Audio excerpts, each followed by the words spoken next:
Selamat datang di Bisikan Horor, di mana suara-suara dari balik kabut, hutan, dan bayangan gunung akan membawa kita ke dunia penuh misteri.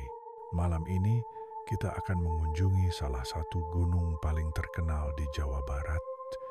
Gunung yang tidak hanya menyimpan keindahan alam luar biasa, tetapi juga cerita-cerita gaib yang melegenda di kalangan para pendaki dan masyarakat sekitar.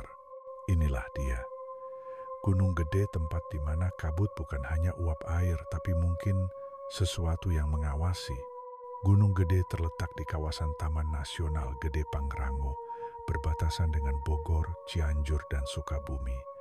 Ketinggian puncaknya mencapai 2,958 meter di atas permukaan laut. Jalur paling populer adalah jalur Cibodas.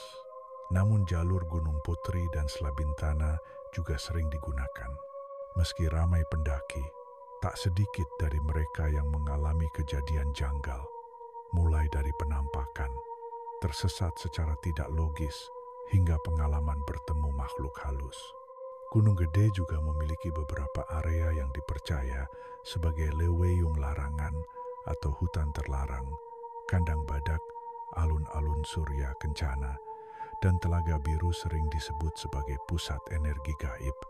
Konon, Surya Kencana adalah kerajaan gaib yang dipimpin oleh Prabu Siliwangi, arwah para leluhur Sunda.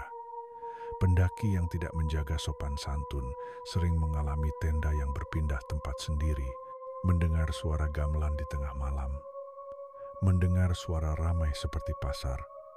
Padahal lokasi sepi, banyak cerita yang menyebut, jika kamu mendengar suara ramai dan mencium aroma bunga atau dupa, jangan menoleh ke belakang.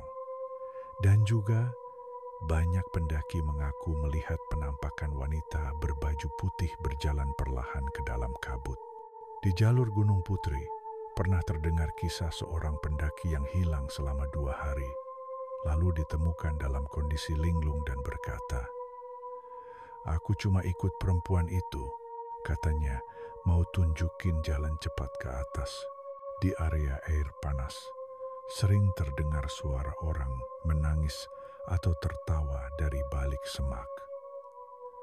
Penampakan kera putih besar dianggap sebagai penjaga gunung yang akan muncul jika ada pendaki yang melakukan pelanggaran spiritual.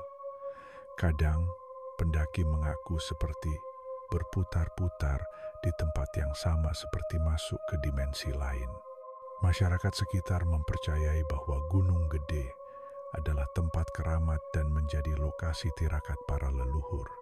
Ada larangan yang tidak boleh dilakukan seperti tidak boleh berbicara kasar, tidak boleh mengambil apapun dari gunung termasuk bunga atau batu, tidak boleh menyebut nama-nama makhluk secara sembarangan. Beberapa orang tua bahkan melarang anak-anak mereka mendaki tanpa niat yang bersih, karena gunung ini bisa memanggil atau menyembunyikan seseorang. Dahulu, kala juga pernah mendengar kasus hilangnya pendaki di Gunung Gede sering terjadi, dan dalam beberapa kasus mereka merasa hanya tidur sebentar, padahal sudah menghilang 2 hari. Ada yang mengaku masuk kabut, lalu muncul di tempat berbeda tanpa tahu bagaimana. Hal ini menimbulkan teori bahwa Gunung Gede menyimpan celah ruang waktu atau gerbang menuju alam lain. Gunung Gede bukan hanya sekadar gunung, ia adalah tempat di mana alam, spiritualitas, dan dunia gaib bersinggungan. Jika kamu ingin mendaki ke sana, pastikan hatimu bersih, niatmu lurus, dan jangan pernah remehkan yang tak terlihat. Terima kasih telah mendengarkan Bisikan Horor, tempat kisah-kisah tak terucap akhirnya menemukan suara. Sampai jumpa di pendakian selanjutnya. Mungkin bukan di alam nyata saja, tapi juga ke dalam dunia yang tersembunyi di balik kabut. Suka sama ceritanya? Klik subscribe dan nyalain loncengnya supaya kamu gak ketinggalan bisikan-bisikan horor selanjutnya.